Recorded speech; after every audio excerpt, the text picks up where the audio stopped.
Hello friends, ಇವತ್ತು ನಮ್ಮ kitchen ಚಾನಲಲ್ಲಿ ನಾವು ಬಾಳೆ ದಿಂಡಿನ ಪಲ್ಯ ಯಾವ ರೀತಿ ಮಾಡ್ಬೋದು ಅಂತ ನೋಡೋಣ. ನಾನು ಬಾಣಲೆಗೆ 1 ಚಮಚ ಎಣ್ಣೆಯನ್ನು ಹಾಕ್ಕೊಂಡು ಒಂದು ಅರ್ಧ ಚಮಚದಷ್ಟು ಕಡಲೆಬೇಳೆಯನ್ನು ಹಾಕ್ಕೊಂಡಿದ್ದೇನೆ. ಈ ಕಡಲೆಬೇಳೆ ಸಾಮಾನ್ಯವಾಗಿ ನಿಧಾನವಾಗಿ ಫ್ರೈ ಆಗೋದರಿಂದ ಅದನ್ನು ಮೊದಲೇ ಹಾಕ್ಕೊಂಡಿದ್ದೇನೆ. ಅದೊಂದು ಸ್ವಲ್ಪ ಎಣ್ಣೆಯಲ್ಲಿ ಫ್ರೈ ಆದಮೇಲೆ ಈಗ ಇದಕ್ಕೆ ಒಂದು ಅರ್ಧ ಚಮಚದಷ್ಟು ಉದ್ದಿನ ಬೇಳೆಯನ್ನು ಕೂಡ ಇಲ್ಲಿ ಹಾಕ್ಕೊಳ್ಳೋಣ. ಉದ್ದಿನ ಬೇಳೆಯನ್ನು ಕೂಡ ನಾನು ಒಂದು ಸ್ವಲ್ಪ ಎಣ್ಣೆಯಲ್ಲಿ ಫ್ರೈ ಮಾಡ್ಕೊಂಡಿದ್ದೇನೆ.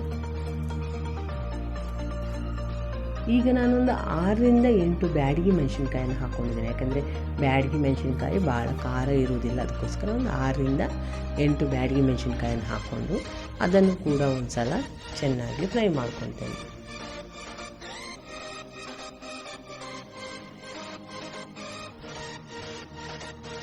ಈಗ ಇದಕ್ಕೊಂದು ಸ್ವಲ್ಪ ಸಾಸಿವೆ, ಒಂದು ಅರ್ಧ ಟೇಬಲ್ ಸ್ಪೂನಷ್ಟು ಜೀರಿಗೆ, 1 ಚಮಚದಷ್ಟು ಅವಿಜ,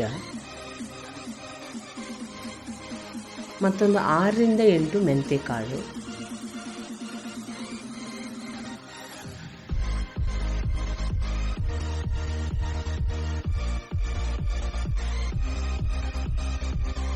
ಈಗ ಇದನ್ನೆಲ್ಲ ಒಂದು ಸಲ ಚೆನ್ನಾಗಿ ಫ್ರೈ ಮಾಡ್ಕೋಬೇಕು. ಫ್ರೆಂಡ್ಸ್, ಈ ಚಾನಲ್ಗೆ ಹೊಸಬ್ರಾದರೆ ಈ ಚಾನಲನ್ನು ಸಬ್ಸ್ಕ್ರೈಬ್ ಮಾಡ್ಕೊಳ್ಳಿ. ಬೆಲ್ ಐಕಾನನ್ನು ಆಲಲ್ಲಿ ಸೆಟ್ ಮಾಡಿದರೆ ನಾನು ಮಾಡೋ ವಿಡಿಯೋ ನಿಮಗೆ ನೋಟಿಫಿಕೇಷನಲ್ಲಿ ಬಂದುಬಿಡುತ್ತೆ. ಫ್ರೆಂಡ್ಸ್, ಈಗ ಇದಕ್ಕೊಂದು ಸ್ವಲ್ಪ ಕರಿಬೇವನ್ನು ಕೂಡ ಇಲ್ಲಿ ಸೇರಿಸ್ಕೊತೇನೆ.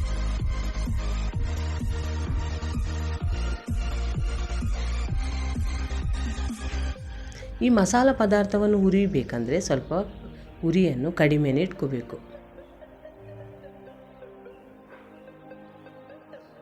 ಈಗ ಒಂದು ಸಣ್ಣ ಪೀಸ್ ಹುಣಸೆ ಹಣ್ಣನ್ನು ಕೂಡ ಇಲ್ಲಿ ಹಾಕ್ಕೊಂಡಿದ್ದೇನೆ.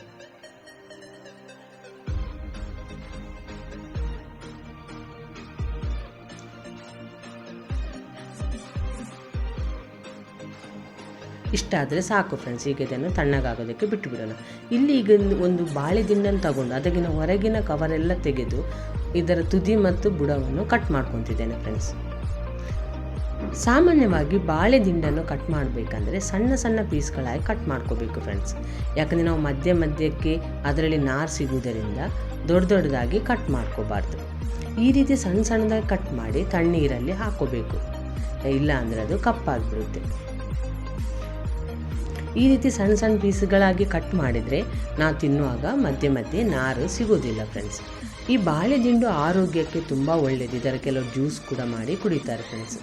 ಇಲ್ಲಾಂದರೆ ಇದರಲ್ಲಿ ಮೊಸರು ಹಾಕಿನೂ ಇದನ್ನು ರಾಯ್ತ ಥರನೂ ಮಾಡ್ಕೊತಾರೆ.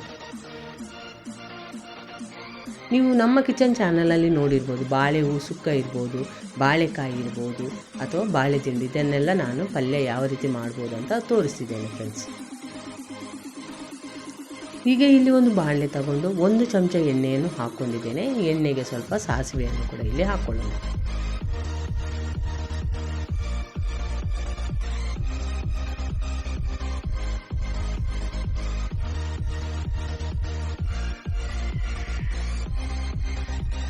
ಈ ಸಾಸಿವೆ ಎಣ್ಣೆಯಲ್ಲಿ ಸಿಡಿದ ಮೇಲೆ ಅದಕ್ಕೆ ಉದ್ದಿನ ಬೇಳೆ ಮತ್ತು ಕರಿಬೇವನ್ನು ಕೂಡ ಹಾಕ್ಕೊಳ್ಳಬೇಕು.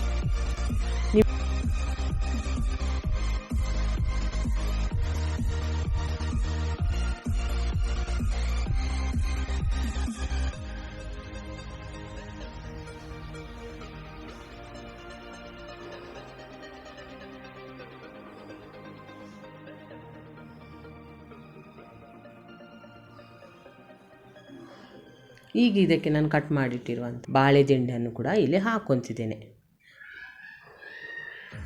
ಈಗ ಇದಕ್ಕೆ ಸ್ವಲ್ಪ ಅರಶಿನ ಮತ್ತೊಂದು ಸ್ವಲ್ಪ ಉಪ್ಪನ್ನು ಹಾಕಿ 1-1.5 ಗ್ಲಾಸಷ್ಟು ನೀರನ್ನು ಹಾಕಿ ಇದನ್ನು ಬೇಯೋದಕ್ಕೆ ಬಿಟ್ಟು ಬಿಡಬೇಕು. ಮತ್ತೊಂದು ಸಣ್ಣ ಪೀಸ್ ಬೆಲ್ಲವನ್ನು ಹಾಕೋಬೇಕು. ನಾನಿಲ್ಲಿ ನೀರು ಬೆಲ್ಲ ಯೂಸ್ ಮಾಡುವುದರಿಂದ 1 ಚಮಚದಷ್ಟು ಬೆಲ್ಲವನ್ನು ಸೇರಿಸ್ಕೊಂಡಿದ್ದೇನೆ.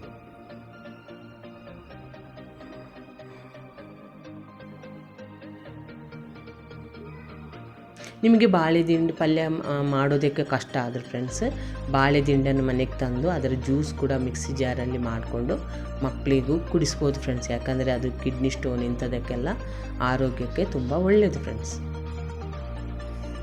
ಈಗ ತಣ್ಣಗಾಗಿರುವಂಥ ಮಸಾಲೆಯನ್ನು ಮಿಕ್ಸಿ ಜಾರಲ್ಲಿ ಹಾಕ್ಕೊಂಡು ನಾನು ಪೌಡ್ರ್ ಮಾಡ್ಕೊತಿದ್ದೇನೆ. ಈ ಬಾಳೆ ದಿಂಡು ಬೇಯೋದಕ್ಕೆ ಏನು ಭಾಳ ಟೈಮ್ ತೊಗೊಳ್ಳೋದಿಲ್ಲ ಫ್ರೆಂಡ್ಸ್. ಒಂದು 5ರಿಂದ 6 ನಿಮಿಷ ಅಷ್ಟೇ ಬೆಂದು ಬಿಡುತ್ತೆ ಫ್ರೆಂಡ್ಸ್. ಈ ಮಸಾಲ ಪದಾರ್ಥಕ್ಕೆ ಯಾವುದೇ ರೀತಿಯಿಂದಲೂ ನಾನು ನೀರನ್ನು ಸೇರಿಸ್ಕೊಳ್ಳೋದಿಲ್ಲ, ಡ್ರೈ ಆಗಿ ಇದನ್ನು ಪೌಡ್ರ್ ಮಾಡ್ಕೊತೇನೆ.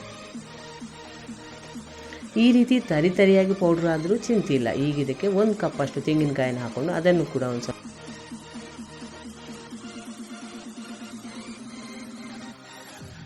ಈ ರೀತಿ ಪೌಡ್ರ್ ರೆಡಿ ಆಯಿತು ಫ್ರೆಂಡ್ಸ್. ಈಗ ಇಲ್ಲಿ ಬೇಯ್ತಿರುವಂಥ ಬಾಳೆದಿಂಡು ಚೆನ್ನಾಗಿ ಬೆಂದಿದೆ.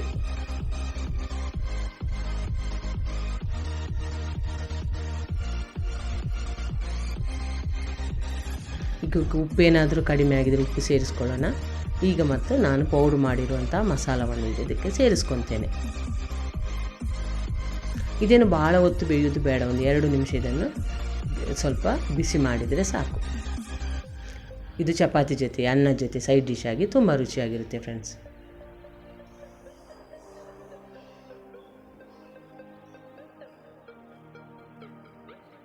ಈ ವಿಡಿಯೋವನ್ನು ನೀವು ನೋಡಿದ್ದಕ್ಕೆ ನಿಮಗೆ ತುಂಬ ಧನ್ಯವಾದಗಳು.